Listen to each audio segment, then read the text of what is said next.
आज के 4 सूत्र हैं। अध्यात्म विज्ञान में युग ऋषि लिखते हैं कि जीवात्मा को शिवात्मा बनाने के लिए, मनुष्य को मनुष्यता देने के लिए, इंसान में इंसानियत पैदा करने के लिए, पुरुष में पुरुषोत्तम को पैदा करने के लिए, नर में नारायण को पैदा करने के लिए मनुष्य को 4 कार्यक्रम नियमित करना चाहिए। नंबर 1, दैनिक उपासना कीजिए। उपधन आसन, ऊपर उठिए, पास बैठिए। पास बैठने का मतलब भगवान के पास, गुरु के पास, पवित्र आस्था केंद्र जो इष्ट गुरु आराध्य है वहाँ बैठिए, उपासना कीजिए। उपासना से आपकी आस्था शक्ति को, श्रद्धा शक्ति को और अंतर आत्मा को जो प्राण ऊर्जा मिलेगी वो कहीं से नहीं मिलेगी। आग के पास बैठो गर्मी लगती, बर्फ के पास बैठो ठंडी लगती है। इसी प्रकार से जिसके पास बैठोगे उसके गुण मिलेंगे। भगवान के पास बैठना मतलब देवत्व के गुणों को वर्ण करना।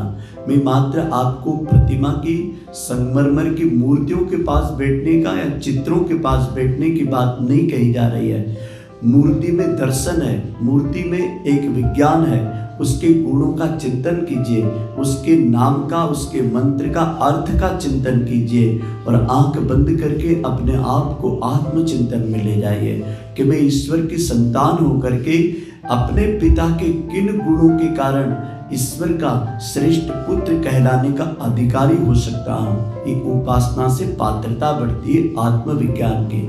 और दूसरा सूत्र गंभीर है, जीवन साधना कीजिए। अपने लिए कठोरता, दूसरों के लिए उदारता। रिंग मास्टर सांप सपेरों को साध लेते हैं, महावत हाथी को साध लेते हैं, किसान बैल को साध लेते हैं। साधने का मतलब है अपने गुण कर्म स्वभाव को, अपनी चिंतन चरित्र व्यवहार को, अपने व्यक्तित्व में छुपी हुई जो भी बुराइयां है, गंदगी है, उससे लड़ाई लड़िए और सद प्रवृत्तियों का समर्थन कीजिए। इसी का नाम है जीवन साधना। जीवन साधना नगद धर्म है, अंतिम सांस तक करना है। उपासना 5 मिनट 10 मिनट की, जीवन साधना अंतिम सांस तक की 24 घंटे के। भटकने मत दीजिए शरीर को, उसको टोकिए, रोकिए, मनाइए और मन को थकाइए और उसको बांधिए। उसकी हर मुराद पूरी मत कीजिए। कभी मन को आप चाटा मार करके, डांट करके भी बिठाइए। नालायक भी कहिए उसे कभी कभी। नालायक मन कभी गलत रास्ते पे आपको ले जाए तो आप उसको वैसे डांटे जैसे बाद में तुमको कोई डांटे, उसके पहले तुम खुद को डांट लगाइए। अगला और महत्वपूर्ण है जिसका नाम है लोक आराधना के लिए अपने समय, साधन, प्रभाव, ज्ञान, पुरुषार्थ का एक अंश भगवान के बगीचे को सुंदर बनाने के लिए ईश्वरीय योजना में, ऋषि संकल्प में अपना कुछ न कुछ अर्पण कीजिए। वो भी बिना मांगे अर्पण कीजिए। मांगने पर तो भिखारियों को भीख मिलती है, उदारता पूर्वक देने वालों को समयदानी, अंशदानी ऋषियों ने कहा है, वो बनिए और वो गौरव प्राप्त आपके परिवार को ऐसी घर में परंपरा बनाइए। और 2, हमेशा हमेशा के लिए काम करिए। स्वाध्याय नित्य कीजिए। अच्छी पुस्तकों को पढ़ने से ही आप पढ़े लिखे माने जाते हो। हर युग में, हर समय में अपने मन और मस्तिष्क को कोई नई दिशा किसी ने दी है तो अनुभूत योगी पुरुषों के, सफल लोगों के व्यक्तित्व के चरित्र की पुस्तकों ने दी है। इसलिए आपको यदि परिवार को बनाना है तो घर में रामचरितमानस का स्वाध्याय होना चाहिए और अपने मैनेजमेंट, संगठन, संस्था को मजबूत करना है तो गीता का स्वाध्याय होना चाहिए। और जो पढ़ो उसको आचरण में उतारो। अध्ययन का मतलब ये नहीं कि केवल पढ़ना, उसके 3 कार्यक्रम बताए गए ऋषियों के द्वारा। नंबर 1, श्रवणमयी प्रज्ञा। सुनते हो, बोलते हो, लिखते हो, अच्छी बात है, लेकिन इसको आगे बढ़ाओ। चिंतनमयी प्रज्ञा, चिंतन करो कि मैं जो पढ़ रहा हूँ मेरे जीवन में कितना उतरा।